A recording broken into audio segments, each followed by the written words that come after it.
Welcome to the Dog Expert Podcast, the podcast dogs would want you to listen to. Powered by canineprinciples.com, helping passionate dog people go from feeling unsure and overwhelmed to confident, compassionate and science savvy through a rich library of online courses and formal qualifications. Each week on the podcast, we dive deep into the real, raw and rewarding world of dogs. This isn't about obedience. This is about understanding. Because dogs aren't problems to solve.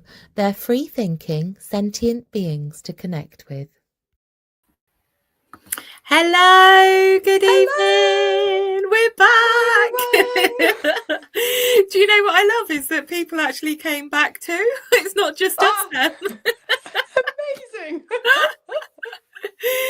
So last week I was so excited about our guest speakers that I forgot to introduce us. That's so right. I'm going to start with that this week. My name's Jo Middleton and I am the head of studies at Canine Principles, the principal of the International School for Canine Psychology, and I head up the Institute for the International Institute for Canine Ethics.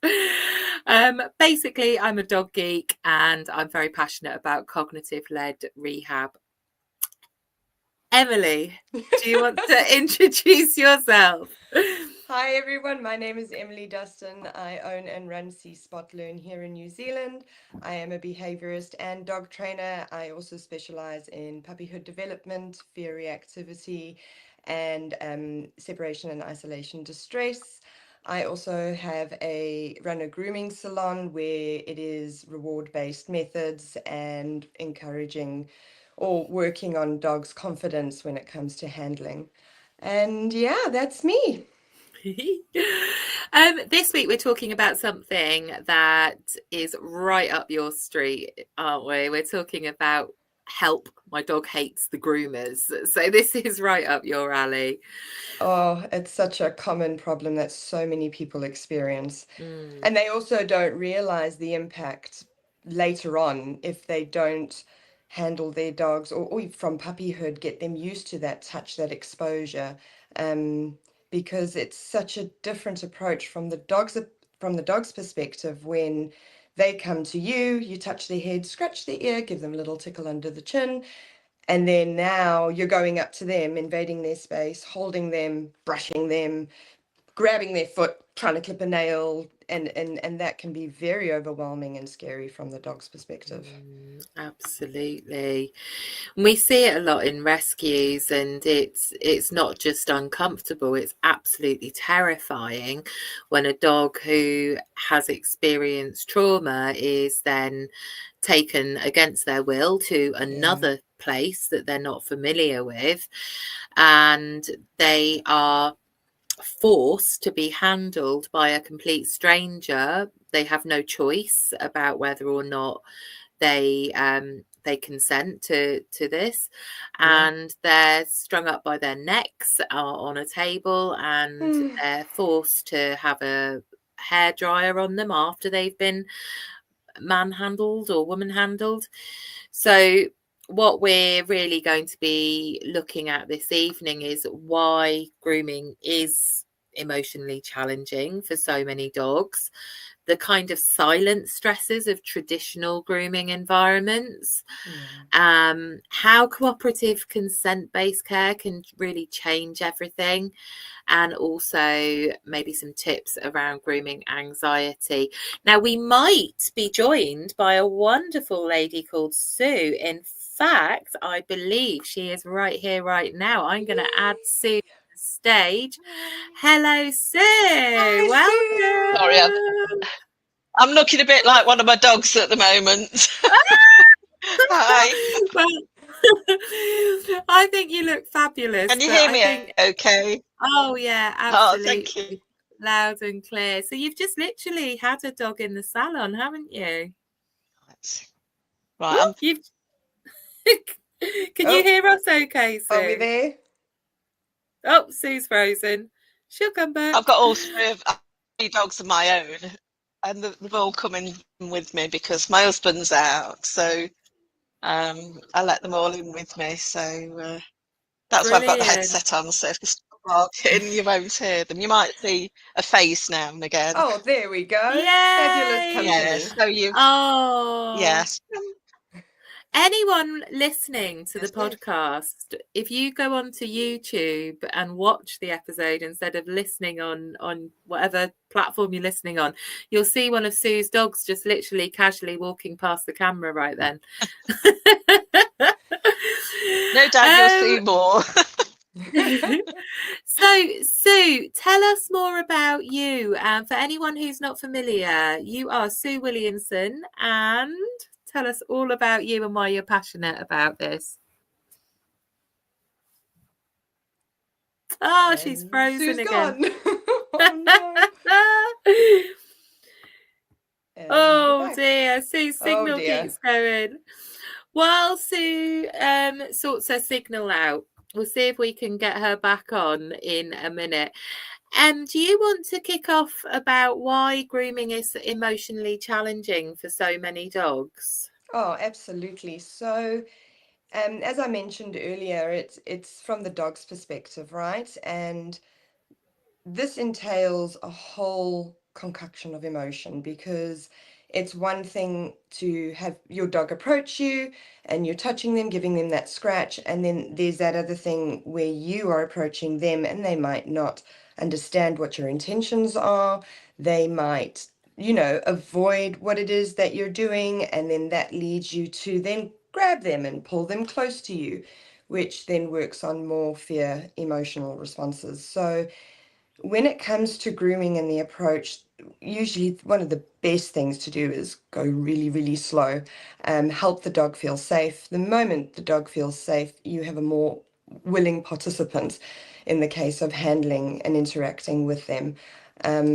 Exposure, again, is probably the foundation and the most important part.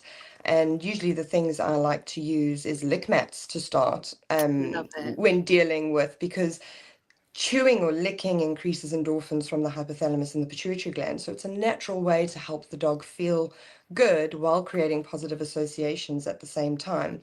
So if it's something we go, oh, we need to get you brushed, we need to start brushing you.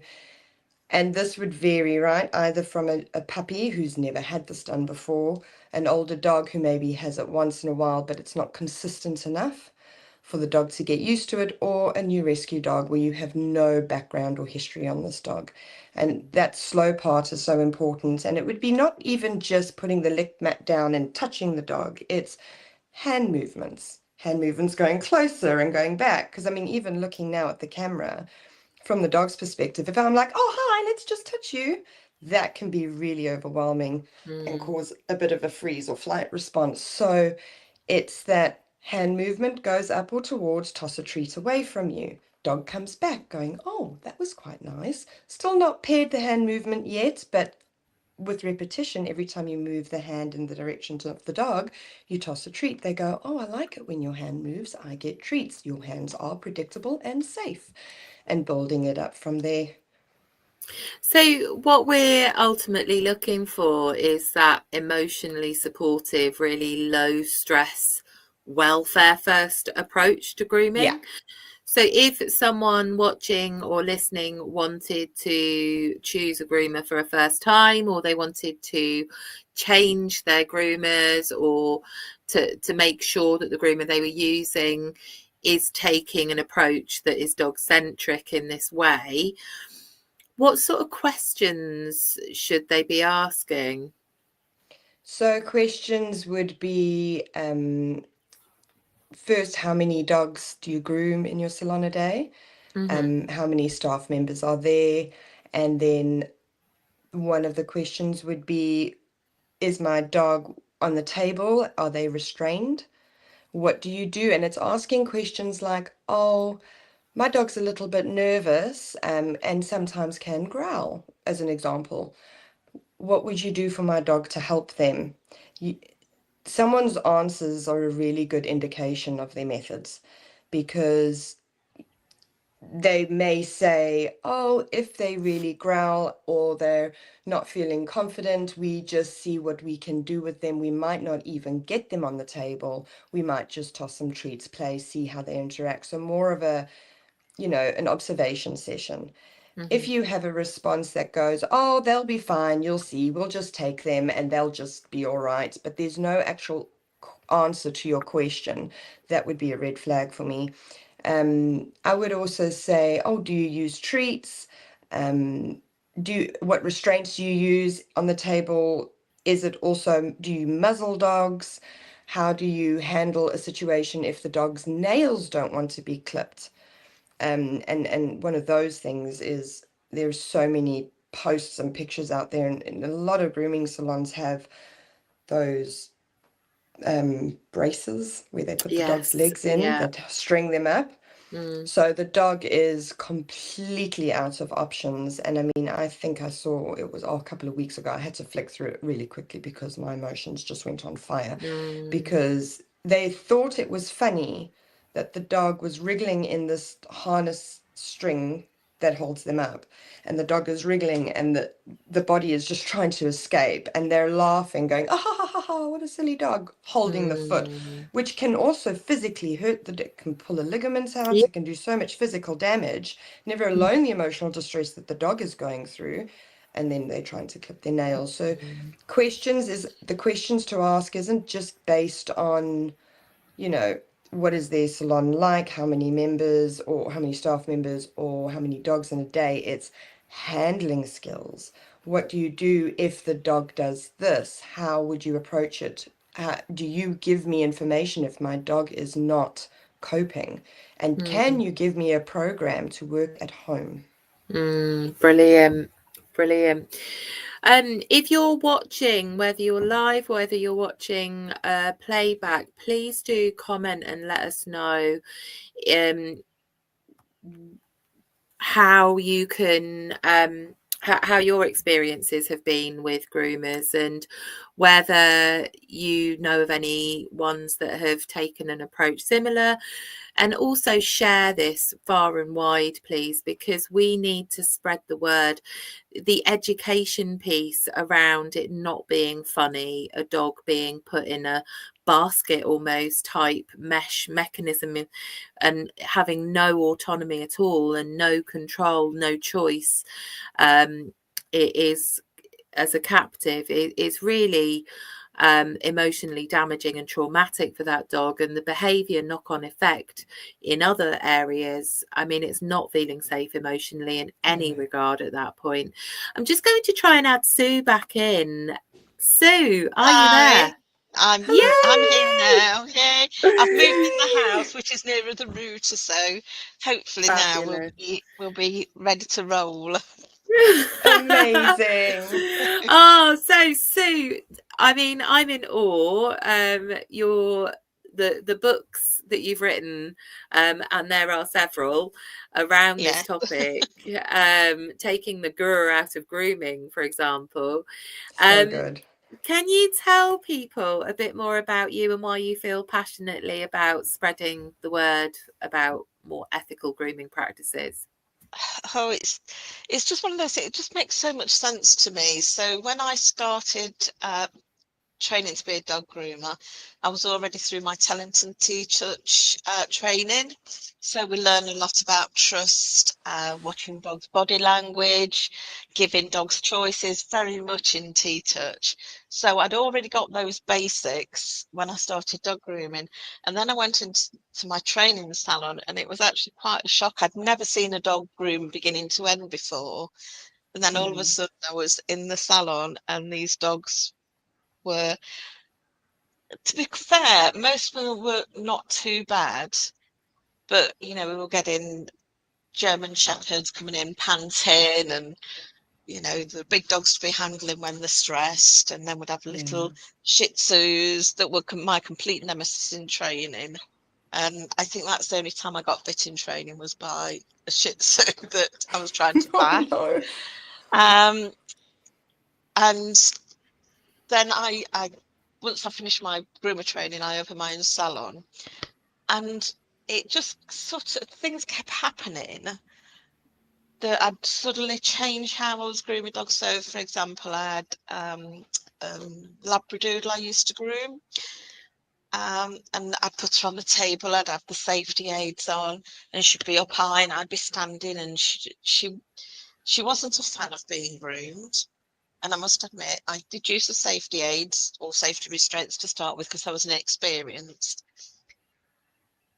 And she really struggled. And the next time she came into me, she just laid down on the floor and refused to get on the table, full stop. She was not getting on that table. She was a big dog. I couldn't manhandle her onto the table. So I just thought, I'm going to sit next to you and see what I can do.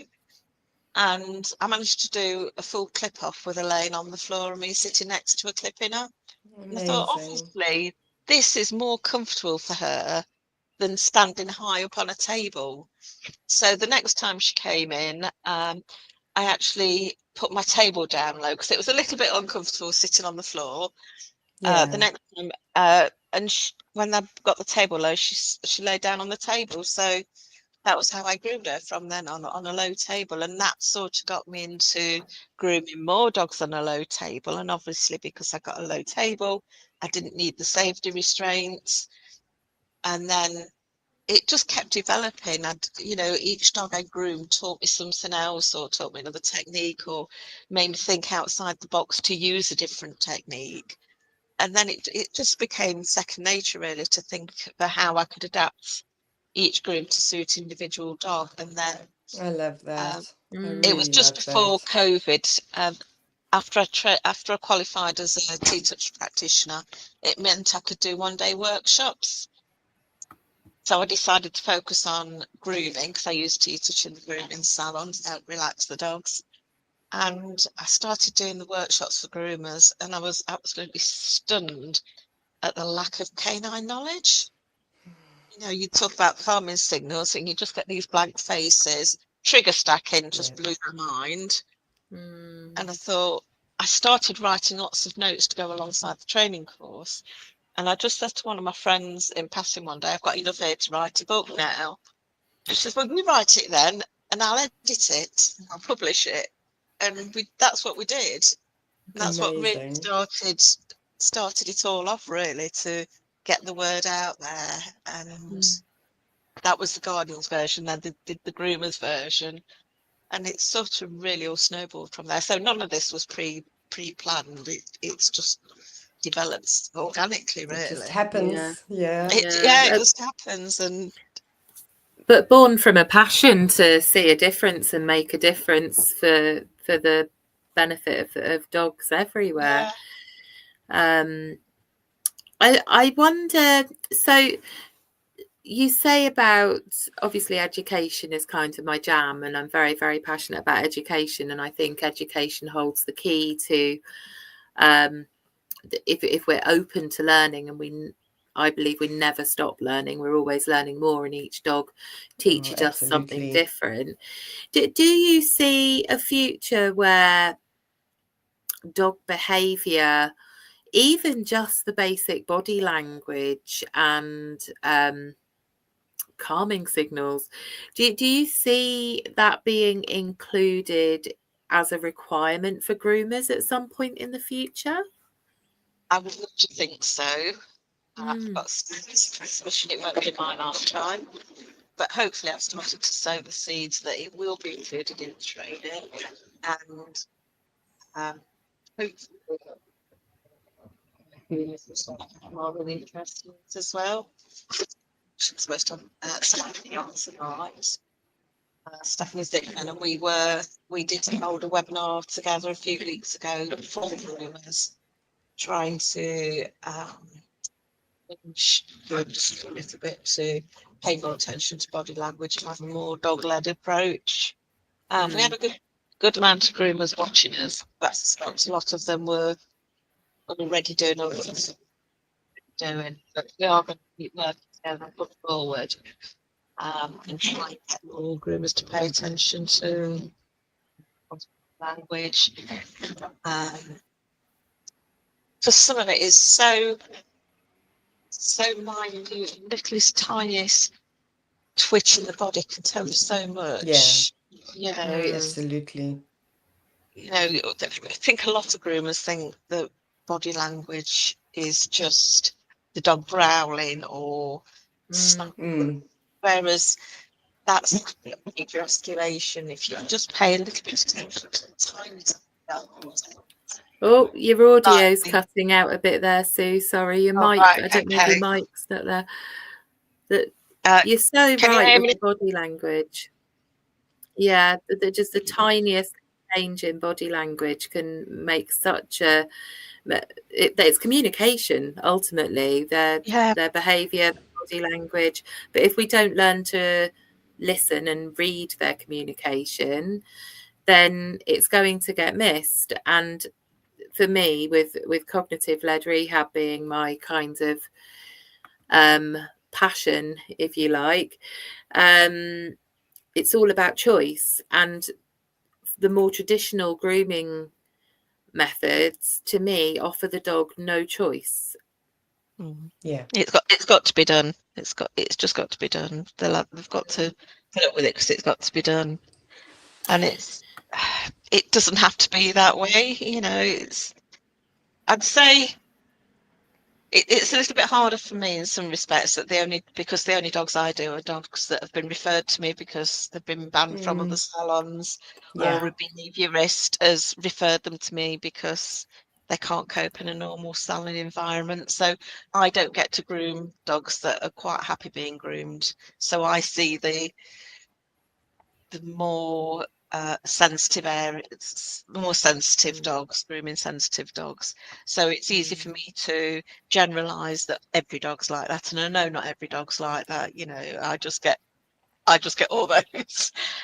So a lot of dogs, you know, particularly if they've been brought into the grooming salon using a dog leg led approach, then you know, a lot of dogs can be quite happy being groomed or relaxed being groomed, but there's an awful lot that are not. And some of the videos that are being shared, I was listening to Emily talking about the dog in the hammock. Oh, some of them are Hammock, just that's the word. Thank Yeah. you. hammock. Sorry, my brain, it's just No, got it's really awful, early is it? When here. you can't think of they're called hammock or calming cradle. How inappropriate named is a calming cradle? It's Oh my goodness, no. and to be fair, it's not the tool itself that's the problem, it's how it's used. You know, there can be times when a calming cradle, if say for example, if a dog's got an injury, so can't support the body whilst they're having the Oh, claws done. absolutely. If you have the dog so it can rest its paws touch the table, because they're not supposed to be hung in the Yes. middle of the air, they're Yes. supposed to be able to touch the Yes. table. So they can support some dogs that have got injuries or getting old just by having the claws done and the paws done. But the feet must be Yes. touching the table. You must be watching the body language the whole time. And that's what's missing. That And I think also, oh, sorry, no, I just was no, going to carry add to on, that. carry on.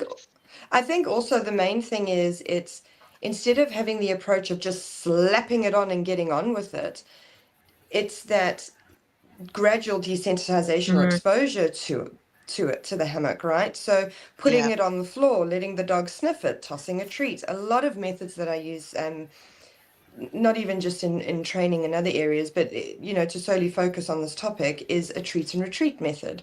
If you go near it, good things happen, and I give you the opportunity to escape. So then I can see if the dog chooses to engage or disengage from me. And when it comes to table work, one of the main things that I really try to encourage is I've got one of those electronic tables that go all the way down, and I'll start with a little bit of a lure. The dog looks at the table and I go, great. And I toss the treats away and I make it a game because games is the best because that's your motivation, right? Yeah. And positive associations. And then every time it's playing hot and cold, every time the dog gets closer to the table, I'll treat near the table, then I'll toss the treat the opposite direction. And then you have more of a confident behavior of a dog approaching the table. Now, I don't have to pick you up and put you on anymore because it's a double-edged sword. One, I'm picking up multiple dogs is very, very physically exhausting. So I'd rather teach you to want to go on the table to save my back, but I'm also creating a positive association at the same time Yeah. as a groomer.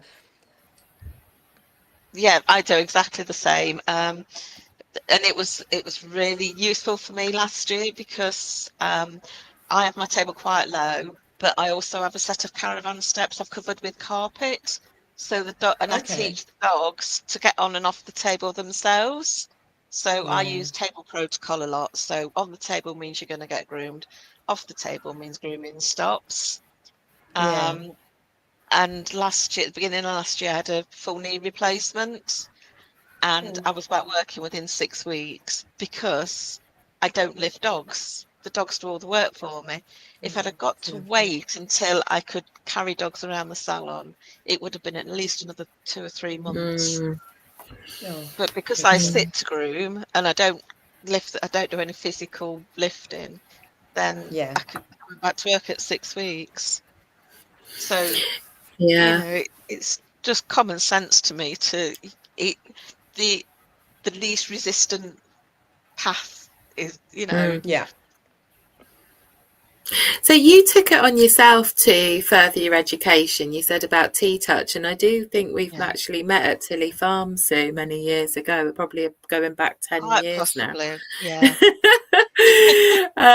Many years ago, I used to work with a charity. We used to bring our kennel dogs down, our sight hounds down for the oh yeah, practitioners to yeah. practice on. So I think we met then, and then I went on and did some of the 6-day tea touch courses, and I'm sure we've our paths have crossed I'm before. sure we must have done. I used to go down quite a lot. Oh, it's a small world, isn't it?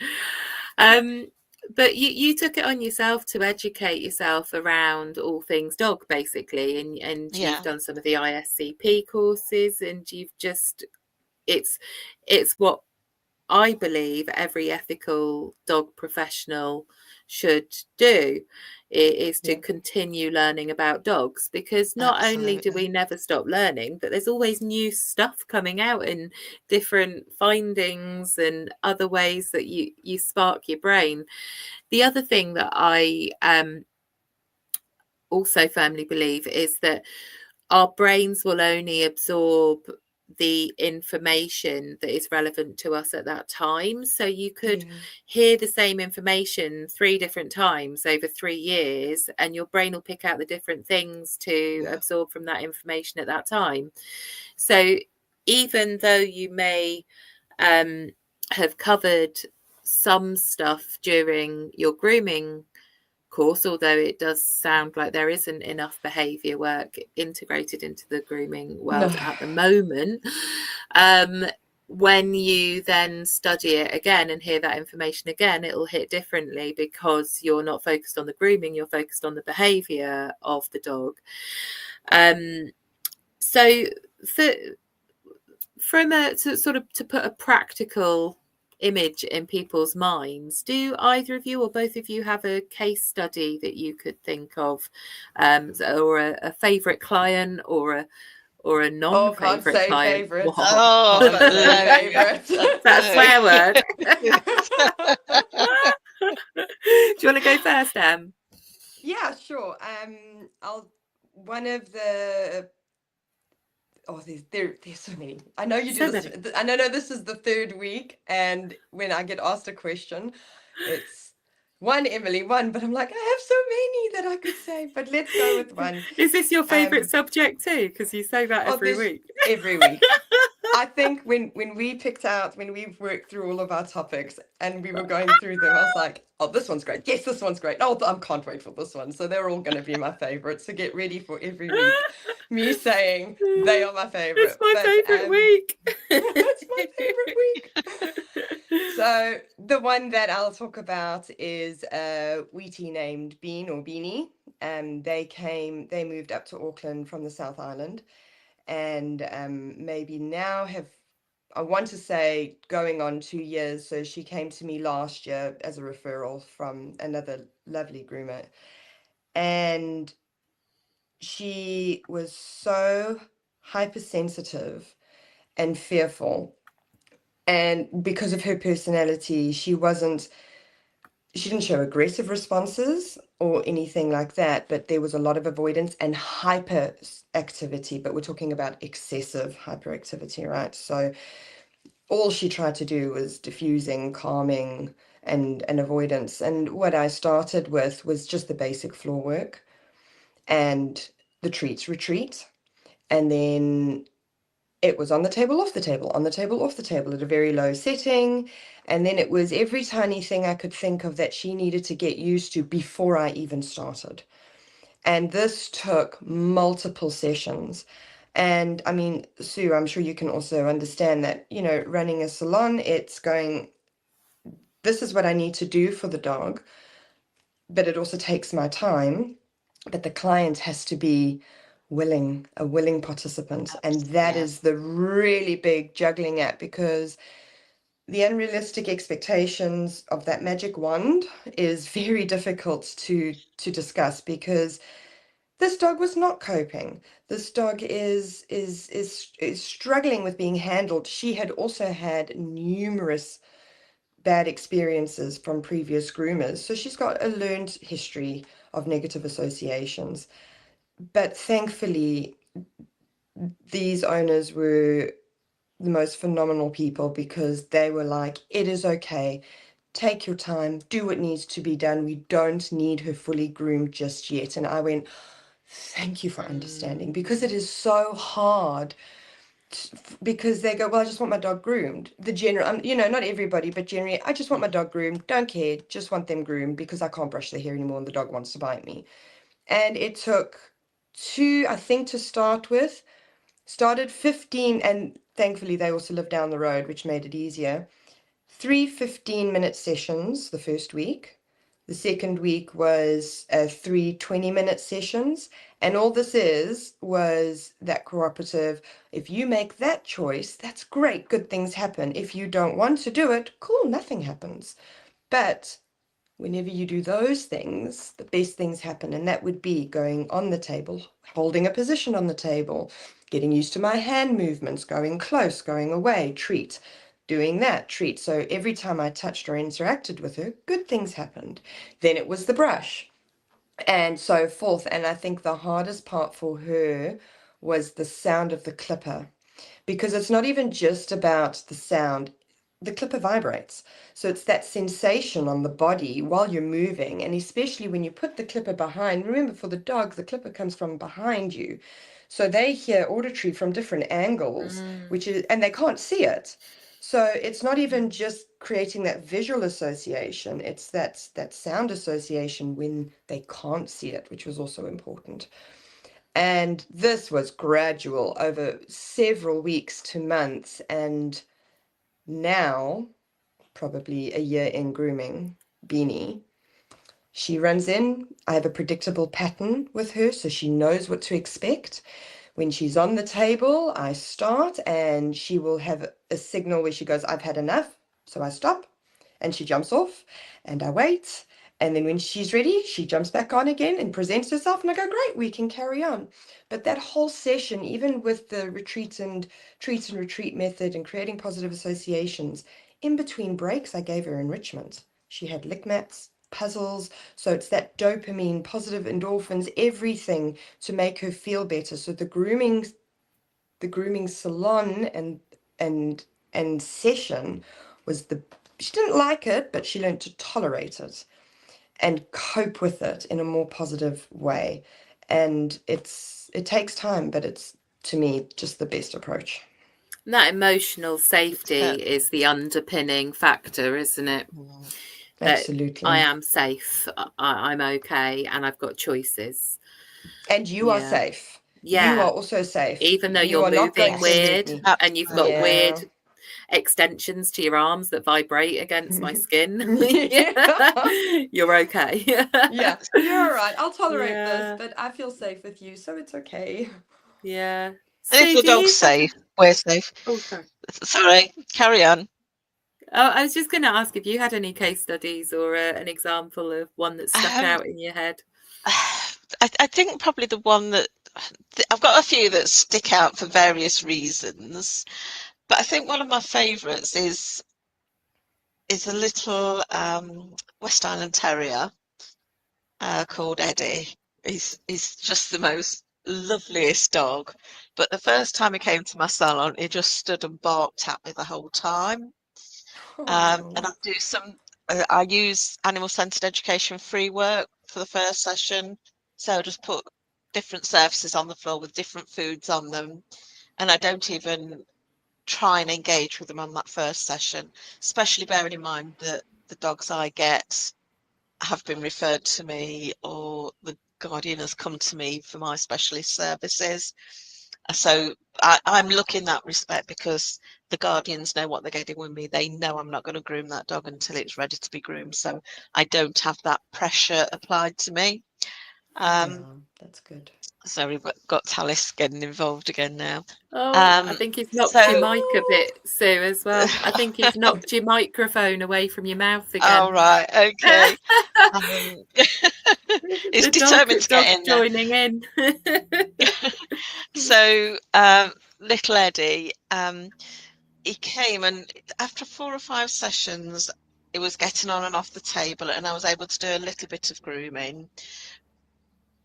But then, even after just 10 minutes, it'd lose focus and couldn't re-engage, so couldn't get back on the table, find lots of stuff to do as displacement, and then he wouldn't have his harness put back on because that was a bone of contention with him as well. And they'd worked this. I mean, his guardians are absolutely amazing. They've got this protocol how they get his harness on, but he just wouldn't engage with that. So I knew he struggled having his harness put on, and I knew he struggled in the car, and it was about half an hour car journey for them. So I said, look, let me come to your house. So it Oh, that's nice. eliminates the need for the harness, it eliminates the need for the car journey. Um, and when I got there, what they'd done, they'd taught him that the place to be groomed was that they got 4 steps from their kitchen into their hallway, and sitting on the top of the steps was his place to be groomed. So we knew that protocol already. And the second time I went to groom him there, they'd bought a little table, adjustable table. It's not a proper grooming table, but it's adjustable table with a piece of carpet on, and they've been out and bought a set of caravan steps the same as mine, and they Oh, taught lovely. him table protocol, which was amazing. And now it just gets on and off the table, and rather than having 10 minutes to groom him now, I get 3/4 of an hour where he can fully engage, and that's just long enough for me to be able to clip him off. Sometimes he will let me scissor around his feet and his face, sometimes he won't, but that's fine. We just do what we can. Yeah, But it's just working out what works for that particular dog. There's no yeah, fixed approach, which I think that's part of the problem of traditional standard grooming, because you start at one end of the body, move forward, or start, and there's a set yeah, procedure and set order you do stuff, and that really doesn't work for a lot of dogs. It's very So results driven, isn't it? absolutely. yeah, And it's that yeah, communication that's also, you know, it's that communication and education, right? When you're explaining something, especially if it's a new client who brings their dog in. My dogs have a bad experience, but I just want them groomed and they're matted. And that's because it's not because the guardian doesn't, I know I say owner sometimes, but it's force of habit, but it's yeah, not that the guardian doesn't care and they feel so embarrassed about the state that their dog is in, but that's because the dog won't even let them brush them. And if you've Yeah. got no handling skills and body language knowledge and you take a brush to your dog and your dog turns around and goes, "Nyeh, nyeh, nyeh, nyeh, nyeh," they're going to go, "Whoa, that's scary. Okay, I'm not going to do it." And then time passes, they get busy in their lives and they go, "Wow, this is really bad. I need to take you in, but I don't want to take you to the other groomer." And you find somebody else. And it's that also people don't do things to be bad. life happens, and it's helping them go, that's okay, this is but we might not be able to do this all in one go. I need to see how the dog responds to me, how they respond to the environment. Even if I can just get them to let me touch them, that is a great step. And it's that communication of explaining, I am new, they don't know me, these are new smells, these are new places, there are new things here. I have to get to know this dog as well as build a relationship of trust with this dog, because once I have that, the rest is so much easier. Yeah. And The rest just falls into place, doesn't it? Yeah. And there's no magic wand. And I wish we all had one. It would be so nice. Oh, wouldn't it be lovely? Wouldn't it? I think one of the other problems as well is groomers, because they don't have that training and behaviour knowledge that, say, we've got, they can't teach the guardians how to help. So I've got one client, she travels nearly an hour each way to me, and she's got a cockapoo. And honestly, the first time she came to me, I think I spent more time focusing on her than the dog. The dog, Penny, she was just doing free work. But she was in such a state because she'd been told off for not brushing her dog. She'd been told off for letting it get matted. Every session she was getting told off and lectured. But not at any point did the groomer show her how to groom her dog. She didn't show how to line brush. Yeah. And there was no help. Yeah, exactly. But the funny thing is, her husband was a dog trainer that went in and helped sometimes. Yeah. And she came, and this lady, poor lady, absolutely lovely lady, so stressed that first session, and she was just crying, and she was finding it really difficult.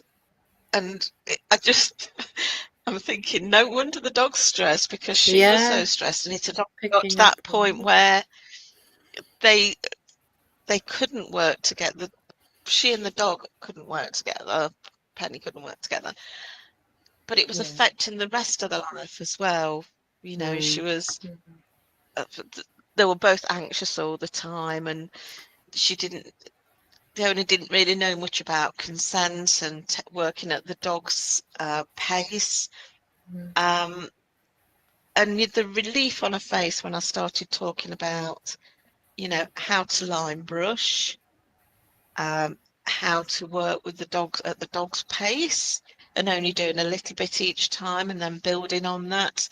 And she came back the next time, and we'd talked about body language, we'd talked about trigger stacking, I'd talked to her about giving the dog choice, let the dog walk at her own pace.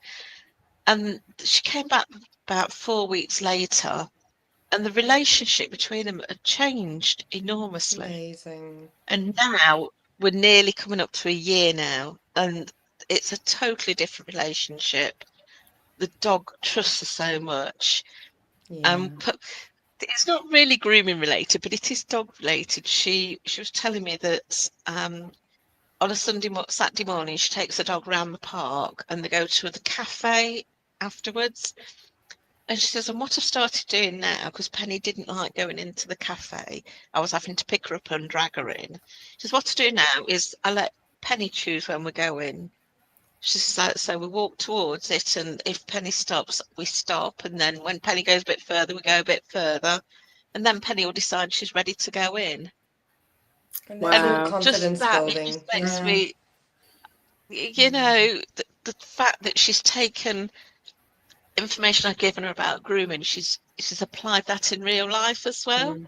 Our everyday life. So important. The trust between them now is amazing. So when we've got a question there from someone listening in about how to manage guardian expectations. So when a dog drops a human off, when a human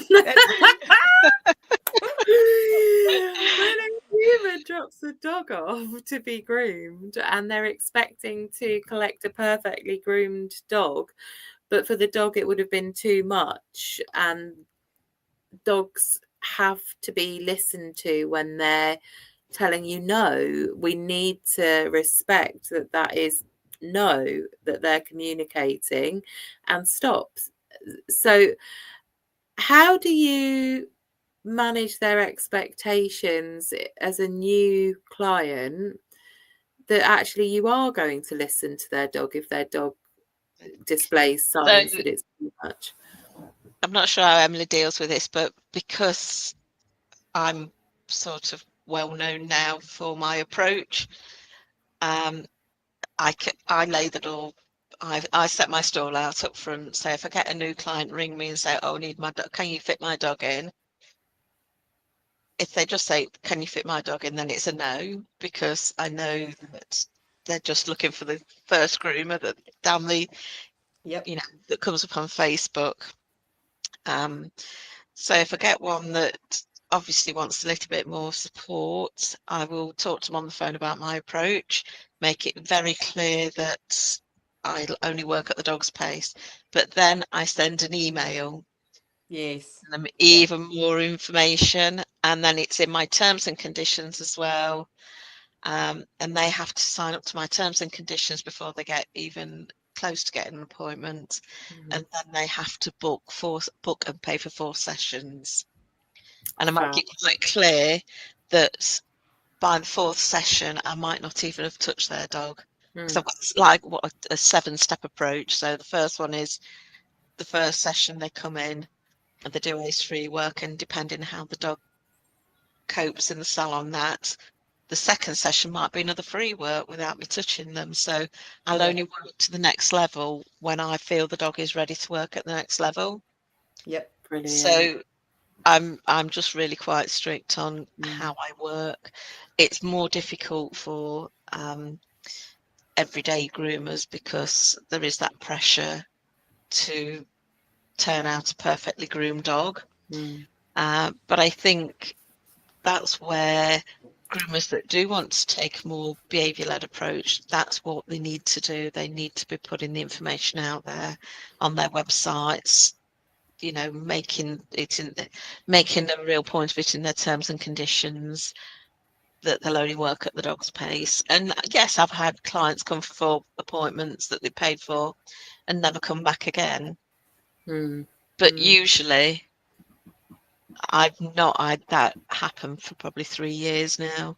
And I think that's also such a good point, because it doesn't actually happen often. The clients who seek you out are the ones that are actually looking for that help. So they understand and they will work with you. All the clients that are with me now are awesome. They will do anything it takes for their dogs. They genuinely love their dog. They understand that emotional approach, and they're absolutely so understanding. And that is who I want to work with. And I understand for groomers who have that pressure of that running the business versus the grooming and then doing it ethically. However, I still have bills to pay, and it's very, very difficult for that. But most of the things you said, Sue, I absolutely agree with. It's providing all that information beforehand, making it really, really clear, because that gives them the choice if they want to continue. And if they don't, as long and what I say to myself, as long as I always do right by the dog, the services I provide, and my code of conduct, my morals and my ethics, it's fine. At the end of the day, that's to me what it boils down to. And I find most of the time when you always approach it ethically, you'll always get bumps along the way, and that's running a business and doing work right, and trying to do the best you can with what you have. But most of the time, it's the right people who find you anyway. And I think that the other difference, the way I'm different to a lot of groomers, I get the guardians to stay for the first 4 sessions. Yes, open door policy, 100%. Amazing. And that has probably been one of the biggest game changers, because I can educate them as I'm going along. Yes. I can say, did you see that? Can you see this? Look at what's happening. Yes, this is how I do this. And then I have had quite a few clients that now they'll do part of the groom at home. So I've got a cockapoo. It's quite a big cockapoo. It's more Labradoodle size, but he's a cockapoo. And she does part of him at home in between full grooms. So she does most of his torso and that, and then she brings him to me and I do his face and his lower legs, because that's the bit he struggles with. Yeah. And that means that he's not got to be in the salon for me A to do longer his whole period. body. Yeah. So he can have a shorter session with me because I just do the bits that she can't do. And I'm absolutely okay with that, because she has watched me groom him. She knows how the techniques I use. I know when she does him at home, he's always got a licky mat. Yeah. So, and for me, that works for me as well, because I know that he can't tolerate a full groom all in one go. I also Um, think that that's a good one of the questions that you mentioned earlier, Joe, when you said, what are the questions? And I had it, but that just refreshed. It's, am I allowed to watch my dog being groomed? Am I allowed to Yes. see them? Because most of the time they go, no, the dog doesn't behave when the owner's around. And no, just I No, no. open I door. need you to yeah, be here, please, because it actually helps your dog feel safer and it's easier to tell you absolutely. what's going on. Yeah. Yeah, I love And that. I was listening to the questions you're saying, ask your groomer. Firstly, ask, can you stay? If they say no, well, can you video the groom for me then, so I can pick up the areas he's Yes. struggling with and I can work at home with him. Amazing. And Amazing. if they say no to that, then you know it's a big red flag. Yeah, yeah. I would imagine that most people go into becoming a groomer because they love dogs, and they don't realize that actually more traditional grooming methods are damaging and traumatic for their dogs emotionally, which will likely have a knock-on effect to behaviour and undesired behaviours. But ultimately, that emotional safety is what we all strive for our dogs. Physical safety should be a given. Emotional safety should be a given. What would you say to someone who has trained as a traditional groomer, who's listening to this and thinking, actually, what I'm doing isn't right? What would you say to them? Well, firstly, contact me anytime. I'm always willing to help people. But I think there's very few groomers that go out to deliberately hurt a dog emotionally or physically. Yes, we seem to be having a trend at the moment of TikTok groomers that are doing these horrendous videos of making fun of the dogs that are stressing. But I think what a lot of groomers don't realise, because they've not been trained in this body language and in dog behaviour, that some dogs find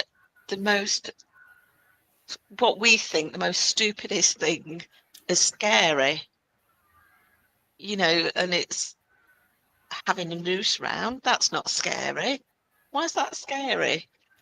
And because it's the way they've been taught to have a noose round, they'll put a noose on the dog's neck, not thinking that actually that noose around that dog's neck might be really aversive to that dog. Yeah. And it's not that they don't care about the dog, it's just something, because they've always been taught to do that. That's what they do, not necessarily thinking how it's going to impact the dog. So there's lots of stuff in the salon. Perfume shampoo and using colognes. That's when you think about how powerful a dog's sense of smell is, that must be horrendous to some dogs, really aversive. Having sprays, whether it's drying spray, again, that can be really aversive for some dogs, just that fizzing sound. I've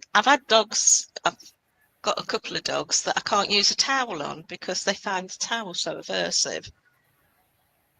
Yet it might be something else that another groomer might not pick up on. And it's all based down to the individual dog, yeah. and their preferences.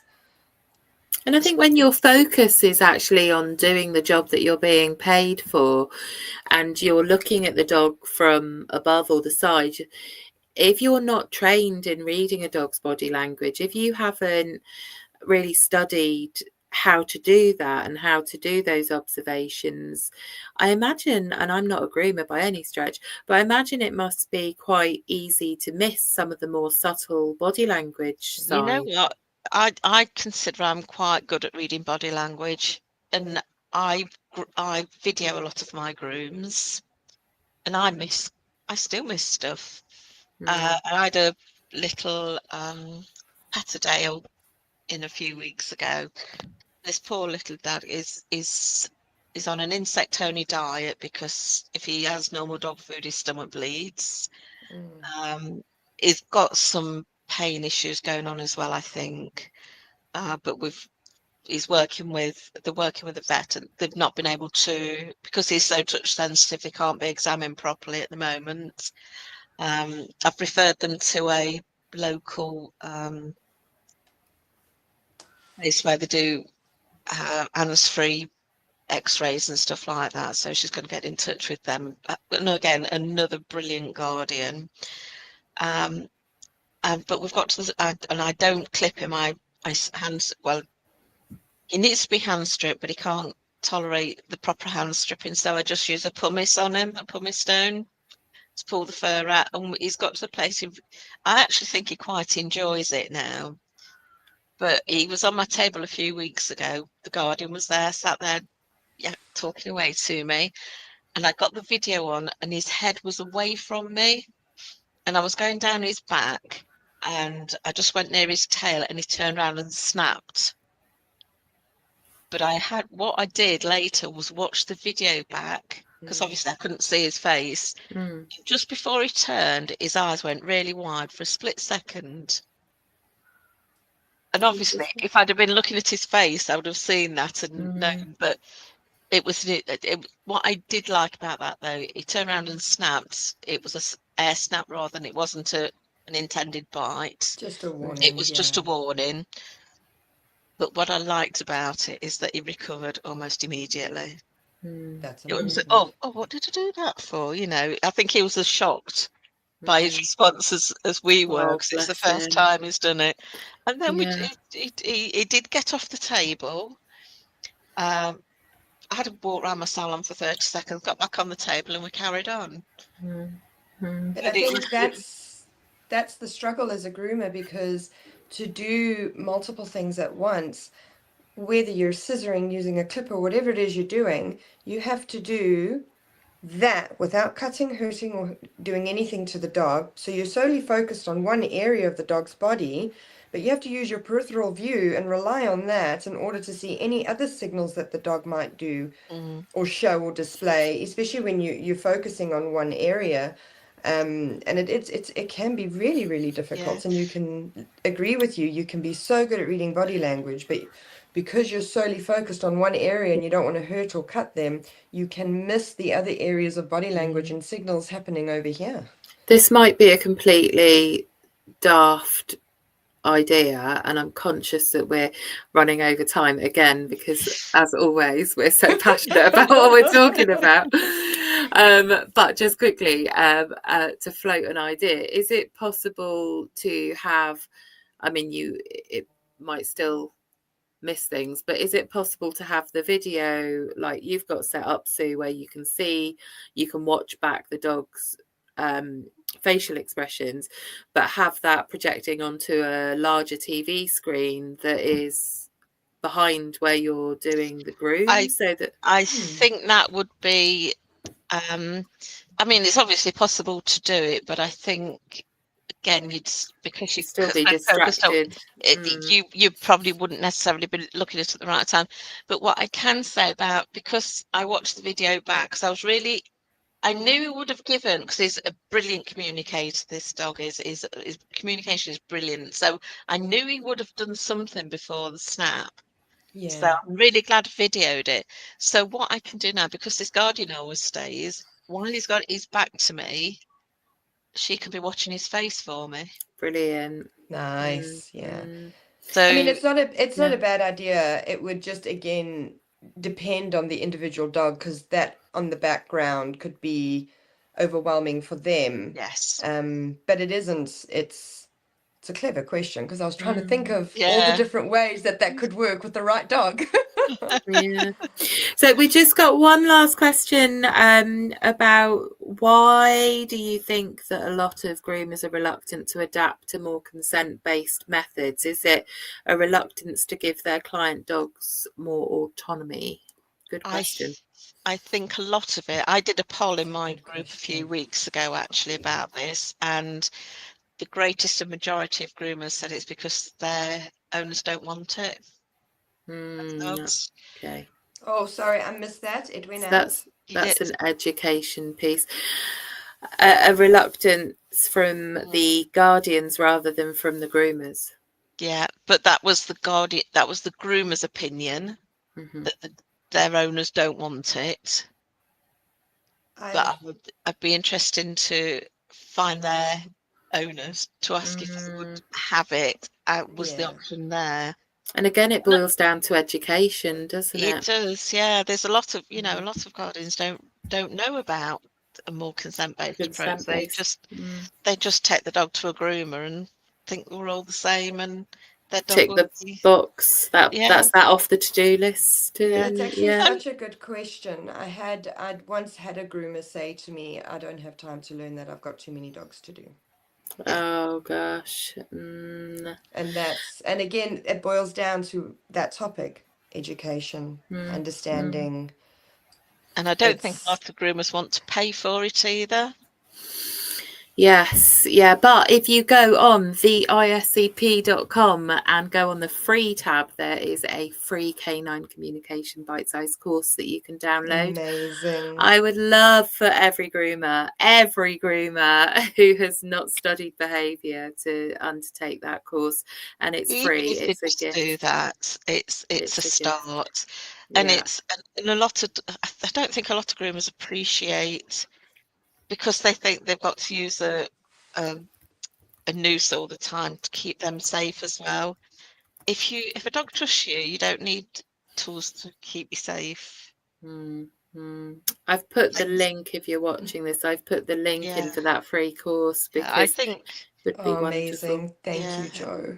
It's I think it's been 2 years, the last in the 9 years I've been grooming, since I've opened my own salon and used my own ways. I think I've been bitten 3 times, and they are level 1 bites. So they've not even really broke the skin. I think I've had one that broke the skin. They've been really minor bites. Yeah. So to summarise, if you're watching this and you're a guardian, make sure that you ask the questions that we've covered off in tonight's session that Sue and Emily have shared of your groomers, and before you choose a groomer. If you're a groomer and you're watching this, please do at least the free bite-size canine communication course on the iscp.com. And we need to take things at the dog's pace, rather than rather than thinking, I need to groom this dog. It needs to be consent based. There needs to be no timeline. It needs to be at the dog's pace rather than the human pace. So before we let you go, where can people contact you? Where can they find out more about the amazing work that you're doing? Okay, so the most obvious place is my Facebook group, which is it's taking the GRR out of grooming dogs, and that's GRRR. So taking the GRR out of grooming dogs. Anybody can join. It doesn't matter whether you're a guardian, a groomer, a professional. All I ask is that you answer the joining questions. Then I've got an education portal where there's lots of courses for groomers. Predominantly, I've got a few for guardians as well, and that's www.takingthegr.co.uk. Fabulous. And if you're on Amazon, you've got I've got my 3 books as well on Amazon. Or if you're in the UK, especially if you want to buy multiple copies, if you buy 5+ copies, I do discounts. Super. So Drop Sue a message. yes, so drop me a message at info@happypawswithsue.co.uk and I'll sort you out. Wonderful. Thank you so much for jumping on the Dog Expert podcast, Sue. Thank you, Sue. You're We've welcome. really appreciated having you on. Oh, wow, Emily. How awesome. So good. So glad that Sue could join us this evening. So grateful to listen to both of you talking about how you guys implement consent-based grooming in your salons. So cool. Next week on the Dog Expert podcast, we are talking about all things canine reactivity, and we have got the most amazing guest in the wonderful Jay Gurdon. Jay is a canine principals tutor. She also tutors for the ISCP as well. She has published several books, and I've read 2 of them, and they are fantastic. One of her books, in fact, her first book, is all about canine reactivity. So Jay is going to join us next week, and she's going to be helping you, if you're a guardian, to manage your reactive dog, and if you're a professional, she's going to be able to help with any questions you've got around dogs that you have currently got. I'm so excited again. Me too. Is it one of your favorites? It's one of my favorites. Wonderful. So thank you to everyone who's Thank watched you. us this week and joined, and please do share, subscribe, and invite all your doggy friends to watch the Dog Expert podcast, and we will see you next week. See you next week. Bye, everyone. Bye. Thank you for listening to the Dog Expert podcast, the podcast dogs would want you to listen to. If you've enjoyed this episode, do come and let us know in our free Facebook group for dog lovers everywhere, Ethical Dog Training with Canine Principles. That way we can make more content like this that you'll love. We would love for you to leave a review on here and hit subscribe so that you never miss an episode.